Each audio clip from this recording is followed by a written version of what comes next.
Good afternoon, and this is Koikimedia bringing the world closer to your doorstep. And it is a pleasure to have Excellency, the First Lady of Kwara State, Mrs. Olufolake Abdulrazaq. Good afternoon and welcome. Thank you. Well, just to find out, what is your plan as the First Lady of Kwara State, mostly for the children and women? Well, thank you very much for that question. It's been 2 months since the inauguration, and I've worked very closely with my husband regarding women and children's, welfare, health, and so many other things.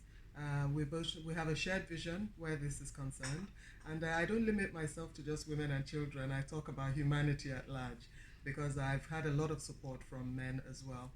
So, in the first instance, we've looked at issues relating to, the primary health care, child mortality, which is still quite prevalent in Nigeria, still quite high, and in Kwara State too. So, we're looking at that, how to support the primary health care, how to support the institutions of government where they support children, like the government orphanages, and where you have vulnerable people.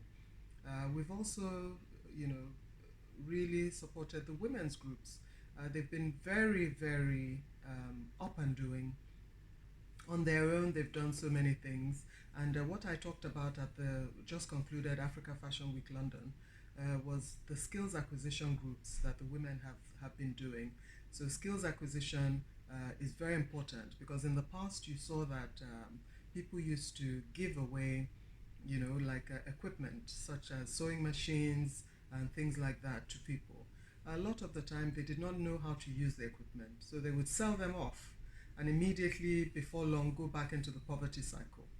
So we've now decided that it's more important to look into skills acquisition rather than giving of gifts. So where women are trained in things like pottery making, adire making, ashoke making, makeup, hair, beading, and all these other things, fashion and whatnot. Nigeria is a very cultural society, and also a lot of events take place. We need just a little excuse to celebrate any event. So the women, once they have this, they are able to live well and to also train others in doing these skills. So we had recently the state government partnered with the ITF, and they had a training of women.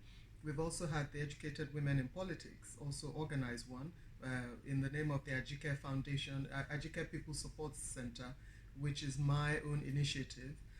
And 200 women were trained recently with certificates given at the end of the training session, and so on and so forth. We have so many like that, so many examples. So this would serve to make them economically viable, and instead of just returning back into that poverty cycle. So many things. Also, we did the Drug Eradication Week, whereby we spoke, on the issues of drug related issues. There's a high prevalence in the north of Nigeria, as you know. Kwara State is in north central Nigeria. It's not as bad there, but we felt we needed to be up and doing to make sure that we do not fall into that high prevalence rate. So the issue of, and we have a lot of participation and support from various sectors regarding this. So many other things which I could go on and on about. Just to get, because your new role, you were once, with us as a diaspora. Yes. I will ask what is the message for the diaspora, but what is your new role like? Well, my new role has been exciting and challenging. You want to go to the state and make sure that people know that you care. The important thing about political leaders and people in office, or any sort of community leader even, or whatever, is to show the people that you care. That alone, once you are accessible, reachable, and they can tell you where their needs are, I think that is key.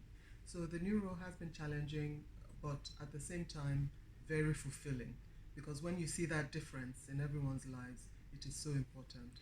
I mean, I work also, like you said, I used to be here in the UK with you, and that has complemented my role in such a big way to the advantage of all.